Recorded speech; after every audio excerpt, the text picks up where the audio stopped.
Bem-vinda à segunda temporada do podcast Habitável, um podcast da Sense. Eu sou Daniele Garcia, responsável pela parte de acústica da Sense. E eu sou Kênia Alves, sou responsável pela parte de térmica e iluminação. E nesse podcast a gente vai trazer reflexões que a gente tem durante o trajeto de visitas técnicas, de obras, de entrega de projeto, para a gente conversar sobre como que a questão acústica, térmica e lumínica pode ser mais palpável e mais acessível a todos.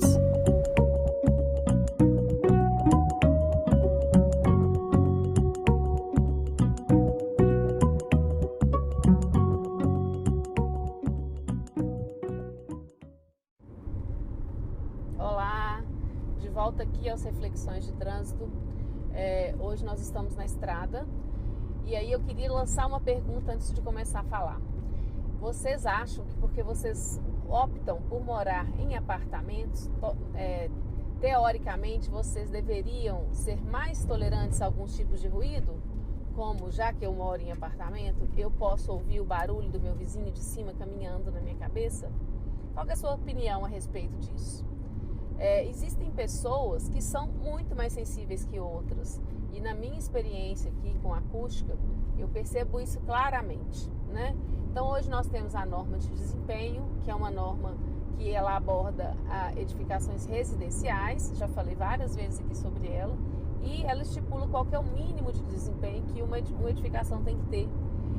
O ruído proveniente de vizinhos, né, em apartamentos, em edifícios verticais, ele pode ser de via aérea ou de via estrutural. O de via estrutural é o barulho do vizinho caminhando na sua cabeça, né? Do vizinho batendo uma panela, uma colher na beirada de uma panela e você escutando ali embaixo. Então, essa situação que eu tenho aqui hoje é exatamente essa, do ruído estrutural. É um casal que investiu muito no apartamento, né? O apartamento está assim, um brinco, super bem decorado, e a moradora não tem sossego, né? 5 horas da manhã ela começa a escutar o ruído do caminhar da vizinha de cima, que acorda nesse horário, né? Vai fazer as suas atividades, e ela está andando descalço. Não é nem aquela questão que a gente pensa assim, a etiqueta, né, de ser vizinho de apartamento, você não andar de sapato de salto, você não jogar bola em apartamento. Um simples caminhar é o que está trazendo esse incômodo para essa minha cliente, né? Inclusive nós já fizemos uma intervenção dentro das normas, dentro do que a gente consegue prescrever como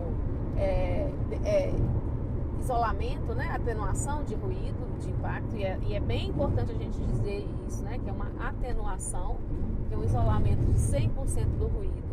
Ele é muito difícil de alcançar, e aí eu lido muito com isso, né? Uma expectativa de quem nos contrata, quem contrata a Sense, de esperar que vai anular 100% desse ruído. Isso não acontece, né?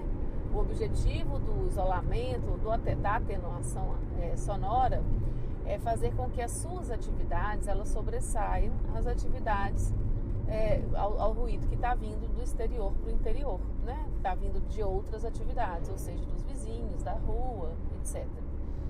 E aí eu queria falar sobre essa sensibilidade que algumas pessoas têm, que atrapalha a concentração, né? Então a gente tem esse caso é o caso de uma professora que por um tempo trabalhou de home office, e para ler ela não consegue se concentrar porque ela escuta a vizinha caminhando. Ela fala que consegue mapear a vizinha andando no andar de cima, ela sabe exatamente o que ela está fazendo.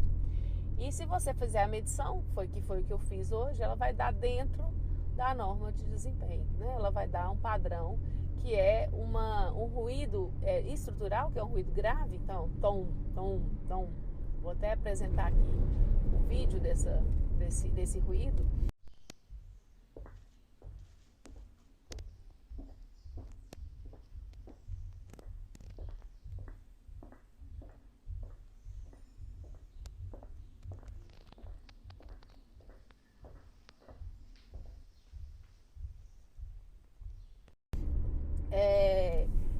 ruído grave, como se fosse uma batida de coração, né?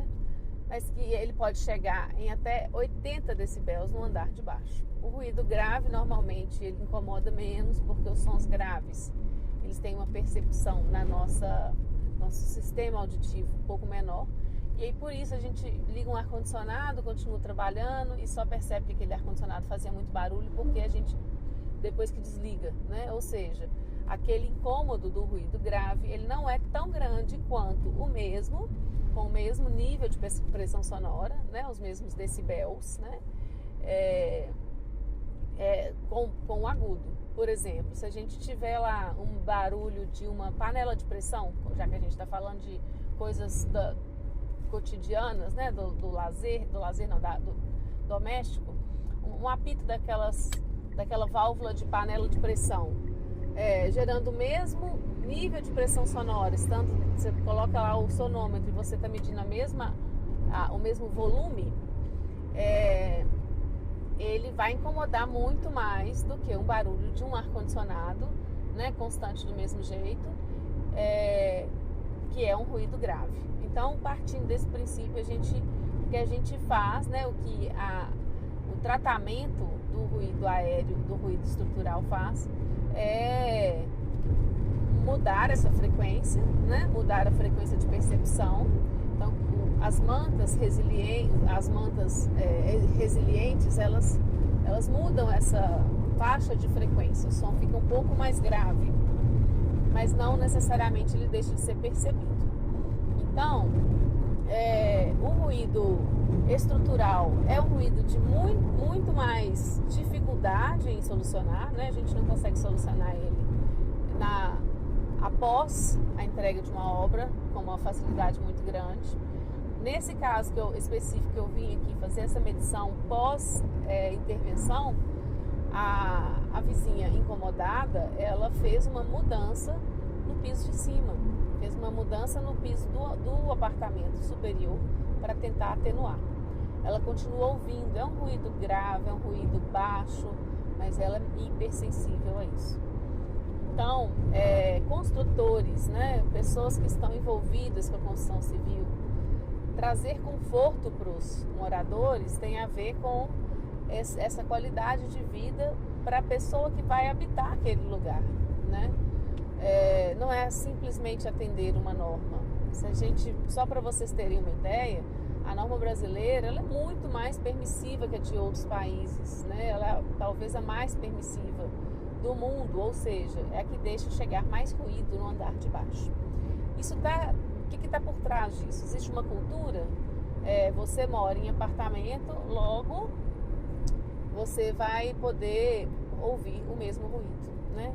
Não é por aí. Então, é um problema muito difícil de solucionar, tem que ser durante a obra e assim a gente precisa tratar as construções em fase de projeto, em fase de execução de obra, para a gente não cair nesse problema.